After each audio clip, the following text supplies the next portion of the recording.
आज हम मुकद्दस लूका की अंजील उसका 13वां बाब और उसकी आयात 7 ता 9 पर ध्यान और ज्ञान करेंगे। और आज हम अपने दिल की मट्टी जरखेज करना इसके बारे में सुनेंगे। तब उसने कराम से कहा, देख 3 वर्ष से मैं आकर अंजीर के इस दरख्त में फल ढूंढता हूं मगर नहीं पाता, उसे काट डाल। ये जमीन को भी क्यों रोके रहे? पर उसने जवाब में उससे कहा कि आए खुदावन, इस साल और भी उसे रहने दे कि मैं उसके गिर्द थाला खोदूं और खाद डालूं, शायद कि आइंदा फले, नहीं तो फिर कटवा देना। हमारी जिंदगियों से कितने अच्छे फल पैदा होते हैं, ये ईमानदारी से जवाब देने के लिए एक अहम सवाल है। अपनी जिंदगियों से पैदा होने वाले फल को देखने और ये जानने का एक बेहतरीन तरीका यह है कि आया हम खुदा की मर्जी को पूरा कर रहे हैं या नहीं। अच्छा फल मुख्तलिफ तरीकों से पैदा होता है और फिर मुख्तलिफ इश्काल में जाहिर होता है। ताहम हमें जिस फल की तलाश करनी चाहिए वो दुगना है। सबसे पहले ये वो फल है जो हमारी अपनी रूह के अंदर पाया जाता है, जो कि सच्ची दुआ और खुदा के साथ इत्तेहाद की जिंदगी का नतीजा है। दूसरा, हमें दूसरों के लिए अपने ईमाल में खराइत से पैदा होने वाले फल की तलाश करनी चाहिए।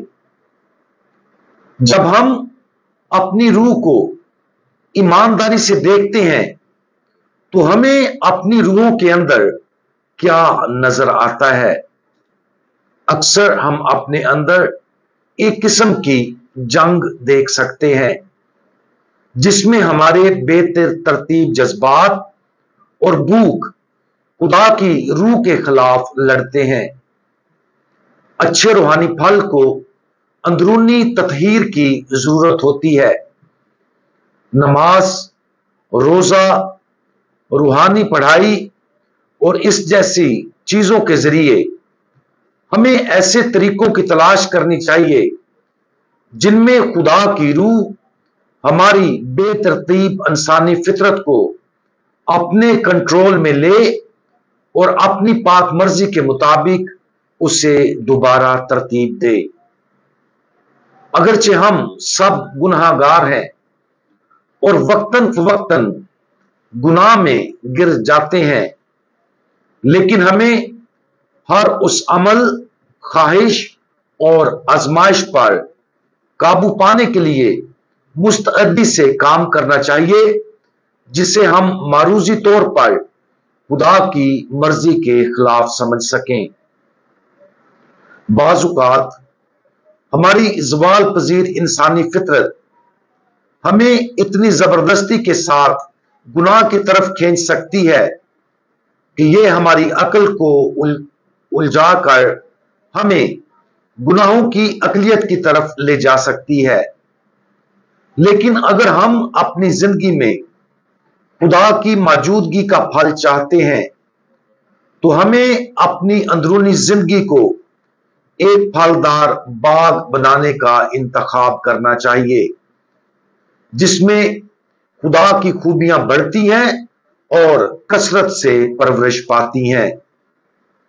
तो एक बार फिर जब हम अपनी रूहों के अंदर झांकते और देखते हैं तो हम ईमानदारी से क्या देखते हैं?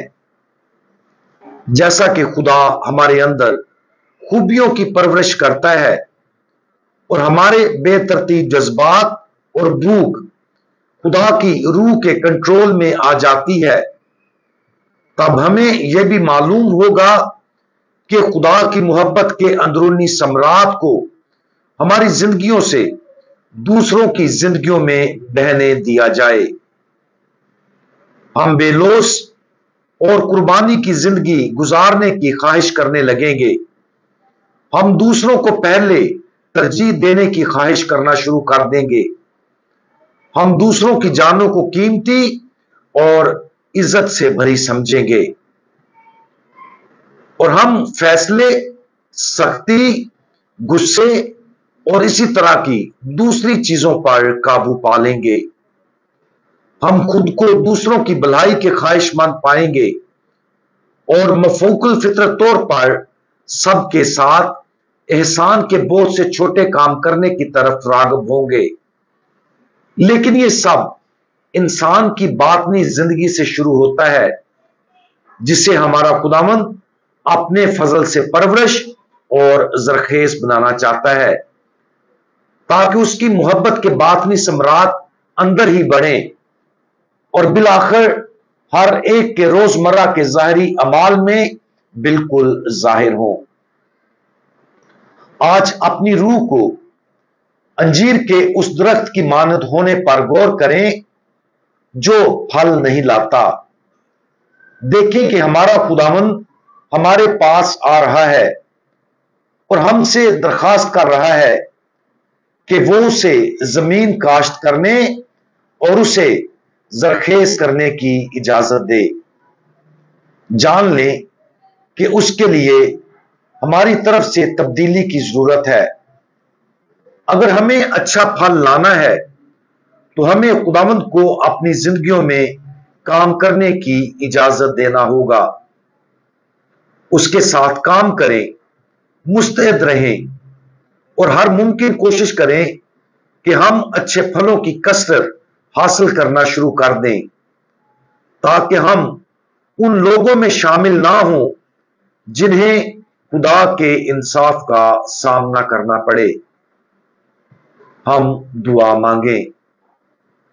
हमारे मेहनत कश खुदावंद, आप हमारी रूह की मट्टी को जरखेज करने के लिए तुंद ही से काम करते हैं, ताकि आपकी रहमत के बीज उगें और वो अच्छा फल पैदा करें। बराए करम हमें वो फजल अता फरमाए जिसकी हमें रोजमर्रा की दुआ, तौबा की मश्क और आपके मुकद्दस कलाम की तलाश के लिए वफादार रहने की जरूरत है।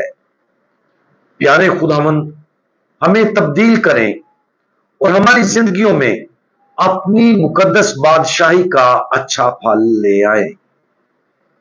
खुदावंद यीशु मसीह, हमारा भरोसा आप पर है। आमीन।